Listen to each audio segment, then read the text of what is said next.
এই আমল যদি রাসূলের পক্ষ থেকে দেওয়া না থাকে তাহলে তার আমল কেটে যাবে। সম্মানিত উপস্থিতি, কোরআন থেকে কোরআন কারীমের সূরা আলে ইমরানের 7 নম্বর আয়াতে আল্লাহ তাআলা বলেন যে যাদের অন্তরে রয়েছে বক্রতা তারা আল্লাহর আয়াতসমূহকে বিকৃত করে।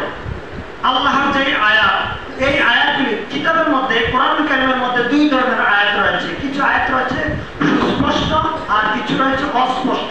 যেমন আমরা কোরআনের শুরুতে পড়ি আলিফ লাম মিম, এই যে একটা শব্দ বলি আলিফ লাম রা কিতাবু আনজালনা ইলাইকা লিতুখরিজান নাস মিনাজ যুলুমাতি ইলান নূর। এই যে আলিফ লাম রা, আলিফ লাম মিম, তাসিন, তারপরে ইয়াসিন, এই যে শব্দগুলি এগুলোর কোনো অর্থ নেই।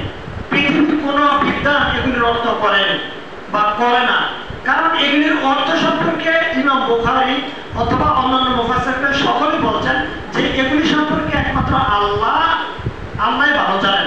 কেউ কেউ এরকম বলছেন যে এগুলি সম্পর্কে আল্লাহ এবং আল্লাহর রাসূল ভালো জানেন, কিন্তু এগুলির অর্থ কেউ করেনি। তো কোরআনে আল্লাহ তাআলা সূরা আলে ইমরানের 7 নম্বর আয়াতে বলা হয়েছে যে কোরআনুল কারীমে রয়েছে দুই ধরনের আয়াত। কিছু আয়াতের সুস্পষ্ট ব্যাখ্যা বিশ্লেষণ এগুলো আল্লাহ করে দিয়েছেন, আর কিছু আয়াত রয়েছে অস্পষ্ট। যাদের অন্তরে রয়েছে বক্রতা এই অস্পষ্ট আয়াতের অনুসরণ করে এরা।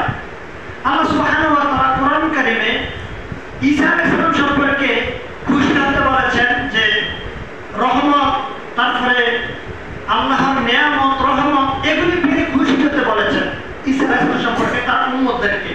এই আয়াতকে কেন্দ্র করে বাংলাদেশের কিছু আলেম ওলামা আমরা দেখি, তারা বলেন যে ঈসা আলাইহিস সালামকে কেন্দ্র করে যদি খুশি হতে বলে যে নবী সাল্লাল্লাহু আলাইহি ওয়াসাল্লামকে কেন্দ্র করে কি আমরা খুশি হব না? অবশ্যই হব।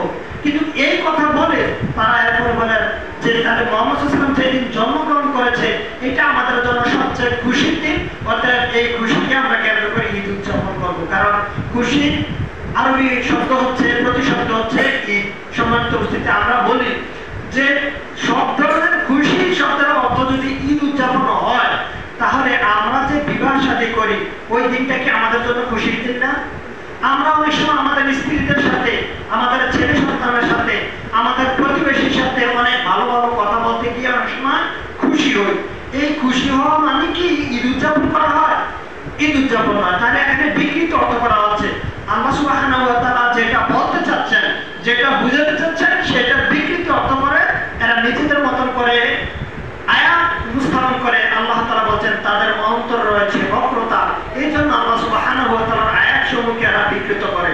সম্মানিত উপস্থিতি, আসুন আমরা এই বিদআতি, বিশেষ করে এই উদযাপন করা হয়, ঈদ উদযাপন করা হয়, এই বিদআতি আমলকে আমরা পরিত্যাগ করি।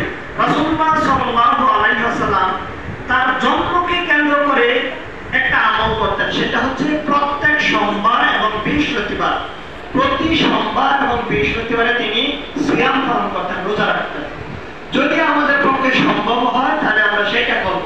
প্রত্যেক সোমবার এবং বৃহস্পতিবার রাসূলুল্লাহ সিয়াম পালন করতেন, সেটাকে কেন্দ্র করে আমরা সিয়াম পালন করব যদি সম্ভব হয়। নচেত আমরা বাৎসরিক প্রতি বছর মাত্র একটা এই ঈদ উদযাপন করব, এর কোনো ভিত্তি ইসলামে নেই। আসুন আমরা প্রত্যেক সোমবার এবং বৃহস্পতিবারে সিয়াম পালন করার চেষ্টা করি। আল্লাহ সুবহানাহু ওয়া তাআলা আমাদেরকে তৌফিক দান করুন, আমিন। সম্মানিত উপস্থিতি, আল্লাহ সুবহানাহু ওয়া তাআলা কোরআন কারীমে বলেন সূরা আরাফের 205 নম্বর আয়াতে বলেন ওয়াযকুরু রাব্বাক ফি নাফসিকা তাদাররুআন ওয়া খীফাতান ওয়া দুনাল জাহরি মিনাল কাউল বিল গুদুতি ওয়াল আসাল। আল্লাহ তাআলা বলেন ওয়াযকুরু রাব্বাক, তুমি তোমার রবের জিকির করো, তাসবিহ পাঠ করো, জিকির করো, আল্লাহকে স্মরণ করো। আল্লাহ বলেন ওয়াযকুরু রাব্বাক, তোমার রবের জিকির করো, ফি নাফসিকা, নফস মানে কি? অন্তর। আল্লাহ তাআলা বলেন ফি নাফসিকা, মনে মনে, অর্থাৎ সংগোপনে, ফি নাফসিকা তাদাররুআন ওয়া খীফাতান ওয়া দুনাল জাহরি মিনাল কাউল। আল্লাহ বলেন যে মনে মনে ভীতি সংগ্রস্ত অবস্থায় আল্লাহকে যখন ডাকবে, মনে মনে ভীতি সংগ্রস্ত অবস্থায় ডাকবে, অনুচ্চ স্বরে।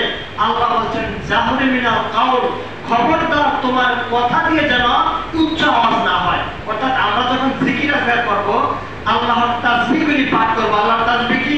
সুবহানাল্লাহ, আলহামদুলিল্লাহ, আল্লাহু আকবার, লা ইলাহা ইল্লাল্লাহ। এই যে জিকির আজকারগুলি আল্লাহ বলছেন ওয়াজকুরু রাব্বাক ফি নাফসিকা তাদাররুআন ওয়া খিফাতান দুনা জাহরি মিনাল কাওল।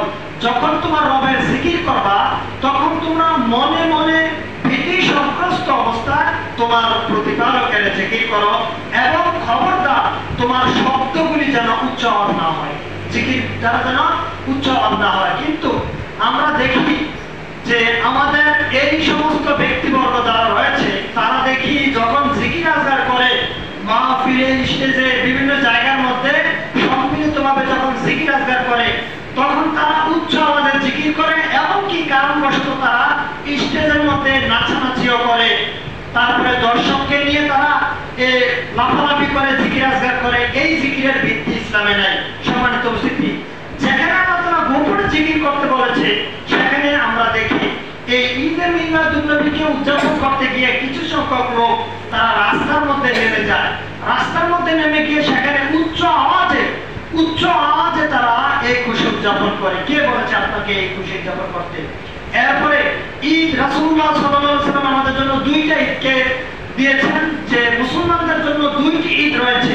তার একটি হচ্ছে ঈদুল আযহা আর একটি হচ্ছে ঈদুল ফিতর। এই দুই ঈদে রয়েছে সালাত, দুই ঈদের সালাত আদায় করে ঈদ উদযাপন করতে হয়। এই ঈদে মিলাদুন্নবী যেটা রয়েছে এটার জন্য কোন সালাত রয়েছে, কোন নামাজ রয়েছে? কোনো সালাত নেই, কোনো কিছু নেই, কোনো জিকির নেই, আল্লাহর বিরোধিতা করা ছাড়া আর কিছু এর মধ্যে নেই।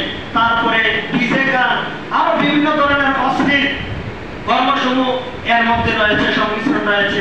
এগুলো থেকে আমাদেরকে বিরত থাকতে হবে এবং আমাদের প্রতিবেশী যারা রয়েছে অথবা আমাদের আত্মীয় স্বজন যারা রয়েছে তাদের কাছে এই কথাটুকু আমাদেরকে পৌঁছায় দিতে হবে।